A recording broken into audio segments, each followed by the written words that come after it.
So to get started, we're going to open up the Notability app and see the home page.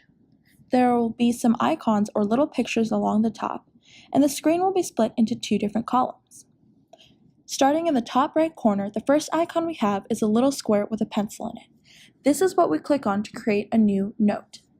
For example, this is my new note.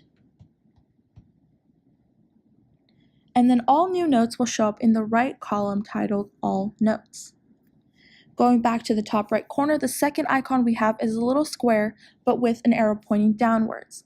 This is what's going to allow us to import or bring in different documents and pictures from Google Drive, Dropbox, and a couple of different other places. To show you an example, we're going to be bringing in my biology paper from my Google Drive. So wait for it to download after you have selected it. Click on Create New Note, and then Open. Once we have the new note, we can highlight different parts of it, underline what we think is important, and even type in different notes on the side.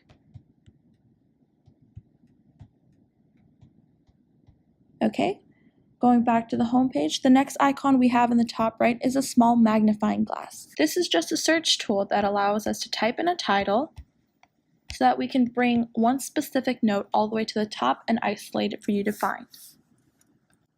Now going over to the left side, the three icons here are used to organize the notes in the column on the right into specific files onto the left. For example, if we're working on notes for a class like biology, we can put all these notes into a biology folder so that they're easier to find. To make a new folder, click on the plus sign icon at the top left. Then choose the Create Subject option and type in the name of the folder. To move items in the right onto folders in the left, you can just drag it with your finger, like so that next time you can just click on the folder and find your paper there. The next icon we have is a square but with an arrow pointing up. This is what we click on to share our notes and print them out. First, select the icon, the paper, the icon again, and through email or Google Drive, we can send our note to different places. Finally, we have the word Edit on the far left.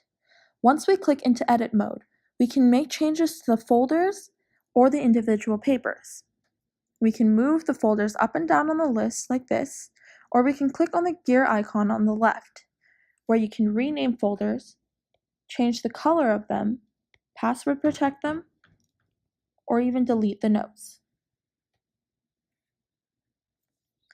On the right side, we can change the name of the paper. So I can make it biology instead of just bio. Or I can select the paper on the outside. You'll know it's selected once you see the blue circle with a check inside. And back on the top left, you can click on the trash can, which is going to delete the note, or the two overlapping squares with a plus sign inside, which is going to duplicate your notes or make a copy of it. We'll see that there are a couple of icons on the bottom right-hand corner. These will be explained in our next video. If you have any other questions, you can also refer to the Notability Welcome Guide, which is right here. Good luck, and thank you for watching.